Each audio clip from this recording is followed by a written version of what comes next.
किसी ने बड़ी कमाल की बात कही है कि जीत फीकी लगती है अगर कोई बधाई देने वाला ना हो, और हार भी सुंदर लगती है जब कोई अपना आपके साथ खड़ा हो।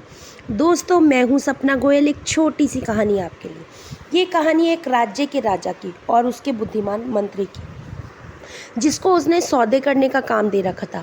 एक तरीके से वित्त मंत्री था, जितने भी बिजनेस थे सब वही मैनेज करता था। लेकिन किसी ने आकर के राजा के कान भर दिए कि आपका मंत्री है जो ईमानदारी के चक्कर में आपका नुकसान कर रहा है, आपको सिर्फ घाटा और घाटा झेलना पड़ रहा है। तो आप घाटा क्यों झेल रहे हो? आप इसे निकाल क्यों नहीं देते? आप इसे बदल क्यों नहीं देते? राजा ने उस दिन तो उस बात पर को नज़रअंदाज कर दिया, लेकिन कुछ दिनों के बाद राजा को लगने लगा बात तो सही है, इस ईमानदार मंत्री के चक्कर में मेरा नुकसान हो रहा है, मुझे इस मंत्री को बदलने की ज़रूरत है। एक दिन उसने तुरंत फैसला लिया और उस मंत्री को मंत्री पद से बर्खास्त कर दिया, हटा दिया। अब किसे मंत्री बनाया जाए? कौन सारे बिजनेस देखे? कौन सौदे संभालेगा? मतलब किसे वित्त मंत्री बनाया जाए? तो उसने एक लड़का देखा, राजा को वह बुद्धिमान लगा, तो राजा ने उसको वित्त मंत्री बना दिया। उस लड़के को मालूम था कि पुराने वाले मंत्री को इसलिए हटाया गया है क्योंकि वह राजा को प्रॉफिट नहीं दे पा रहा था। तो इस लड़के ने लक्ष्य बना लिया कि भाई मुझे ज़्यादा से ज़्यादा प्रॉफिट कमा कर राजा को देना है, चाहे उसके लिए कुछ भी करना पड़े। राजा को खुश करने के चक्कर में यह सब वे सब कुछ करने को तैयार था। उस लड़के ने एक पहला सौदा किया, पहली डील करी, जिसमें राजा को सीधा सीधा अच्छा खासा प्रॉफिट हो गया। राजा बड़ा खुश हो गया। राजा ने कहा, क्या बात है, ये हुई ना बात, ये है वित्त मंत्री, असली वाला, सच्चे वाला।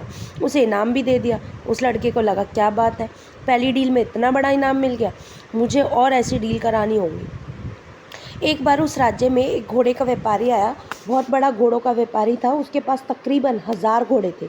तो उसने आकर के कहा कि मुझे 1000 घोड़ों का सौदा करना है, मैं चाहता हूँ ये घोड़े आपके अस्तबल की शान बढ़ाए।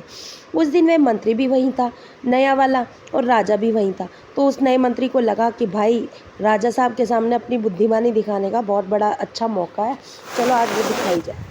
उसने सोचा कि राजा साहब भी यहीं उपस्थित है, तो क्यों ना कोई कमाल की डील क्रैक की जाए, मतलब कि जिससे राजा साहब खुश हो जाए। तो उसने कहा कि ठीक है, हम घोड़े खरीदने को तैयार हैं, बट हम इसके बदले में आपको सिर्फ एक मुट्ठी चावल दे पाएंगे। क्या बात है, एक मुट्ठी चावल के बदले में 1000 घोड़े! राजा मन ही मन खुश हो रहा था। राजा खुश हो गया और उसको कहा कि तुम देख लेना, और वह राजा ये बोल करके वहाँ से चला गया। लेकिन व्यापारी ने कहा, माफ़ कीजिएगा, यह सौदा नहीं हो पाएगा। व्यापारी ने कहा, मुझे थोड़ा सा वक्त दीजिए, सोचता हूँ, कल फिर बताऊँगा। मंत्री ने कहा, सोच लो, इससे अच्छा सौदा तुम्हें नहीं मिलेगा, और कल जब आओ ना तो 1000 घोड़े लेकर के आना और एक मुट्ठी चावल ले जाना। व्यापारी परेशान होकर पहुंच गया अपने तंबू में, मतलब जहाँ रुका हुआ था वहाँ पहुंच गया। जाकर सोचने लगा, क्या करूं, मेरा तो यहाँ आने का मकसद ही ख़राब हो गया, सब कुछ बर्बाद हो गया। उसे किसी ने बताया कि यहाँ पर पहले एक बहुत बुद्धिमान मंत्री थे, आप जाकर के उनसे मिलो, उनकी जगह पर ये नया लड़का मंत्री बना है। तो वह घोड़े का सौदागर जो था मिलने गया पुराने वाले मंत्री जी से, जाकर के अपनी सारी आप बीती बता दी। पुराने वाली मंत्री ने कहा कि जो ये नए मंत्री साहब है ना, आप जाकर के इनको एक तोहफ़ा बढ़िया सा दे दो, और उन मंत्री जी से कहना आप बस इतना तोहफे के बदले में इतना कीजिए कि कल दरबार में आप एक मुट्ठी चावल का मतलब समझा दीजिएगा, बस इतना सा करना है आपको। अब उस घोड़े के सौदागर ने यही किया, गया नए मंत्री जी के पास और उसे जाकर के एक अच्छा सा गिफ्ट दिया। गिफ्ट देने के बाद कहा कि कृपया करके आप दरबार में राजा साहब के सामने, सबके सामने एक मुट्ठी चावल का मतलब मुझे समझा देना कि एक मुट्ठी चावल का मोल क्या है।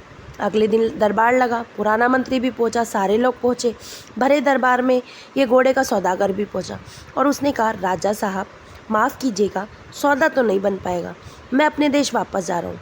आपने जो आदर सत्कार किया बहुत अच्छा लगा आपके राज्य में आकर के, लेकिन मैं जानना चाहता हूँ कि आपके राज्य में एक मुट्ठी चावल का क्या मोल होता है। राजा ने सीधा इशारा अपने मंत्री की तरफ कर दिया। राजा ने कहा, मंत्री जी आप बताइए, एक मुट्ठी चावल का मतलब क्या है? अब पिछली रात मंत्री ने व्यापारी से गिफ्ट लिया था, तो अब उसकी जिम्मेदारी ये भी थी कि भाई वह व्यापारी को भी खुश करे।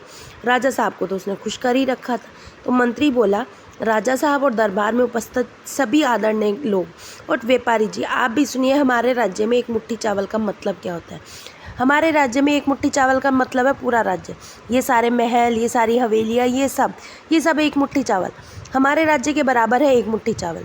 जहाँ उसने ये कहा, व्यापारी को खुश करने के लिए लोग ज़ोर ज़ोर से ठाका लगा के हंसने लगे, ये क्या क्या पागलपन है।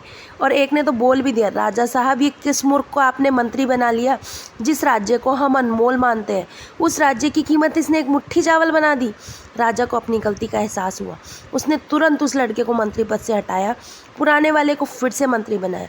पुराने वाले ने फिर सौदा किया, व्यापारी भी 1000 घोड़े दे करके चला गया। कहानी छोटी सी है लेकिन हमें सिखाती है। हम भी कभी कभी ना उस लड़के की तरह बन जाते हैं, सबको खुश करने के चक्कर में। जैसे वे लड़का राजा को भी खुश करना चाहता था और व्यापारी को भी खुश करना चाहता था, खुद बर्बाद हो जाते हैं। वे कहते हैं ना, दुनिया तो ऊपर वाले से भी दुखी है, इंसान की तो क्या औकात। इंसान को सबसे पहले खुद से खुश रहना चाहिए और फिर परिवार को खुश करना चाहिए। अगर आप सबको खुश करने के चक्कर में रह जाएंगे ना, तो आखिर में पाएंगे कि आपने सबसे बड़ा नुकसान खुद का कर लिया। क्योंकि इस दुनिया में आप एक ही समय में सबको खुश नहीं कर सकते। सबके अपने अपने विचार हैं, अपनी अपनी अलग अलग दुनिया है, सबका अलग अलग सोचने का नज़रिया है। इसलिए अपनी दुनिया खुश करने के लिए ना सबसे पहले अपने आप को खुश करना सीखो। वह कीजिए जो आप करना चाहते हैं, जो आपकी खुशी देता है। वह लक्ष्य देखिए जो आप पाना चाहते हैं। सबको मैनेज करते चलेंगे तो आपका कुछ भी नहीं होने वाला। आशा करती हूँ आपको ये कहानी पसंद आई होगी दोस्तों। कहानी अच्छी लगी हो तो चैनल को लाइक, शेयर, सब्सक्राइब करना ना भूलिएगा। दोस्तों के साथ फॉरवर्ड भी कीजिएगा। फिर मिलेंगे दोस्तों एक नई कहानी के साथ। तब तक हंसते रहिए, मुस्कुराते रहिए और स्वास्थ्य का ध्यान रखिएगा। धन्यवाद।